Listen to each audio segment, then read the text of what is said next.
This is ரொம்ப welcome back to informal in design. நம்ம இன்றைக்கி என்ன பார்க்க போகிறோம்னு கேட்டிங்கன்னா, எனக்கு ரொம்ப பிடிச்ச டாபிக் வந்து நெகட்டிவ் ஸ்பேஸ். ஏன்னு கேட்டிங்கன்னா, எனக்கு வந்து இது அது அந்தளவுக்கு அண்டர்ஸ்டாண்ட் ஆகாமல் இருந்தது. ஆக்சுவலாக நேற்று தான் ஒரு ½ அன் ஹவருக்கு மேலே இதை ஸ்பெண்ட் பண்ணி என்ன எதுன்னு பார்த்துட்டு இருந்தேன். ஸோ அப்படியே இது உங்களுக்கும் சொல்லிட்டு போகலான்னு வந்தால் வாங்க வீடியோக்குள்ளே போகலாம். ஃபர்ஸ்ட் ஒன், நெகட்டிவ் ஸ்பேஸ்னால் என்ன அப்படின்னு சொல்லிடுறேன். இப்போது எங்கெங்கெல்லாம் ஒயிட் எம்டி ஸ்பேஸ் இருக்குது, ஒயிட் ஸ்பேஸ்ன்னு இல்லை, எம்டியாக ஒரு ஸ்பேஸ் இருக்குதுன்னு வச்சுக்கோங்க. இப்போ ஒரு ஃபுல் பேஜில் ஒரே ஒரு ஐக்கான் மட்டும் இருந்ததுன்னா அந்த ஐக்கானை தவிர மீது எல்லாமே இருக்கிறது ஃபுல்லாக வந்து நெகட்டிவ் ஸ்பேஸ்ன்னு சொல்லுவாங்க. அப்படி இருக்கிற ஏரியாவை தான் நெகட்டிவ் ஸ்பேஸ்ன்னு சொல்லுவாங்க. நெகட்டிவ் ஸ்பேஸில் மொத்தம் 2 டைப் இருக்குது. என்னென்னு கேட்டிங்கன்னா, active negative space, passive negative space. First active negative space. Active negative ஸ்பேஸ்னால் இப்போ நான் எக்ஸாம்பிளுக்கு சொன்னேன்ல, ஒரு ஐக்கானு அதை சுற்றி இருக்கிற எல்லாமே இந்த ஐக்கான் மேலே மட்டும்தான் நம்ம ஃபுல் கான்சன்ட்ரேஷன் இருக்கும். அதுக்கு பேர் தான் வந்து ஆக்டிவ் நெகட்டிவ் ஸ்பேஸ். ஸோ வந்துட்டு இது எந்த இடத்துலலாம் யூஸ் பண்ணலான்னு கேட்டிங்கன்னா, இப்போ கண்டென்ட் ரொம்ப கம்மியாக இருக்கும், பட் சில இடத்துலலாம் பார்த்தீங்கன்னா ரொம்ப அட்ராக்டிவாக ரெடி பண்ணிடுவாங்க. அதுக்காக நம்ம இதெல்லாம் யூஸ் பண்ணலாம். அண்ட் ரெண்டாவது வந்து பேசிவ். பேசிவ் வந்து எப்படின்னா, இப்போ ஒரு வேர்ட்ஸ்க்கும் ஒரு லைனுக்கு இருக்குது கேப். அண்ட் வந்து இப்போ ஹெட்டர் மெனு இருக்குல்ல, ஹெட்டர் மெனுவில் ஒரு 5 ஹெட்டிங் இருக்குன்னா 5 ஹெட்டிங்க்கு இருக்கிற கேப் இருக்குல்ல, அதெல்லாம் வந்து ஈக்குவலாக இருக்கணும். அண்ட் வந்து படிக்க முடிகிற மாதிரி இருக்கணும். நீங்கள் எந்த அளவுக்கு ஒயிட் ஸ்பேஸ் யூஸ் பண்ணுறீங்களோ அந்த அளவுக்கு வந்து அந்த டெக்ஸ்ட்டெல்லாம் படிக்க முடியும். ஒயிட் ஸ்பேஸுங்கிறத நெகட்டிவ் ஸ்பேஸ்னு வச்சுக்கோமே, அந்த அளவுக்கு வந்து அதில் இருக்கிற கண்டென்ட்ஸ் எல்லாம் படிக்க முடியும். ஸோ அதுக்காக தான் வந்து இந்த நெகட்டிவ் ஸ்பேஸ் யூஸ் பண்ணுவோம். அது வந்து படிக்கிறதுக்காக விடுறது, அந்த மாதிரி இருக்கிறது, அண்ட் வந்து லைன்ஸ் கேப் விடுறது, இதெல்லாம் வந்து பேசிவ் நெகட்டிவ் ஸ்பேஸ்ன்னு சொல்லுவாங்க.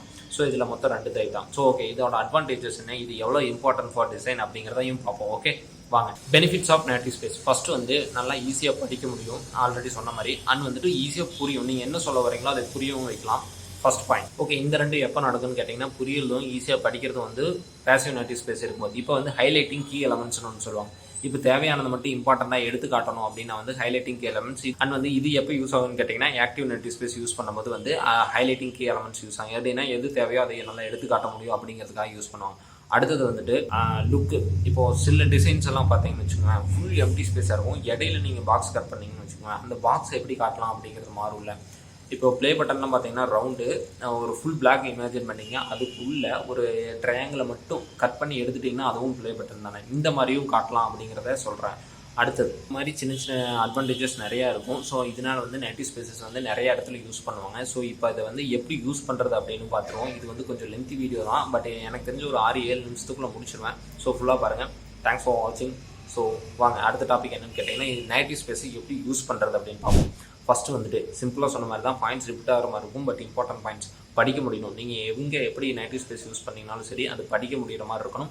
அண்ட் வந்துட்டு கொஞ்சம் அட்ராக்டிவாக இருக்கணும். அட்ராக்டிவ் அண்ட் எப்படி இருக்குன்னு கேட்டிங்கன்னா, அட்ராக்டிவ் மீன்ஸ் கொஞ்சம் தெளிவாக இருக்கணும். என்ன சொல்ல வரீங்களோ அது கொஞ்சம் தெளிவாக இருந்ததுன்னா வேலை முடிஞ்சுது, அவ்வளோதான். அடுத்தது செகண்ட் பாயிண்ட்டு.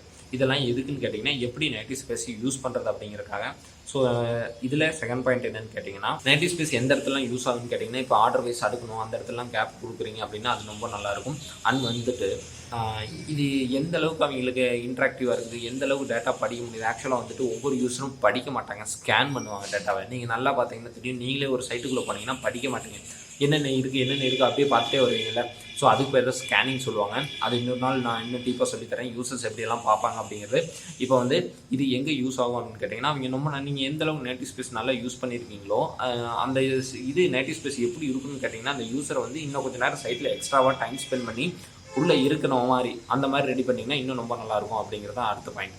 அடுத்தது தேர்ட் பாயிண்ட் என்னென்னு கேட்டிங்கன்னா, ஒரு 10 எலமெண்ட்ஸ் இருக்குது, அதை வந்து எப்படி அழகாக காட்டுறது. ஏன்னா 10 எலமெண்ட்ஸ் லைனாக வைக்கலாம், அந்த லைனுக்கு எவ்வளோ கேப் விடலாம், அந்த ஒவ்வொரு எலமெண்ட்ஸுக்கும் அப்படிங்கிற மாதிரி யூஸ் பண்ணலாம். இந்த நெகட்டிவ் ஸ்பேஸை யூஸ் பண்ணி அந்த அலைன்மெண்ட்டையும் அந்த வந்து காட்டுற விஷயத்தையும் எப்படி அழகாக காட்டலாம் அப்படிங்கிறது தான் இங்கே வந்து நம்ம அடுத்தது நோட் பண்ண வேண்டியதாக இருக்கும். இதுதான் வந்து தேர்ட் பாயிண்ட்டாக இருக்கும்.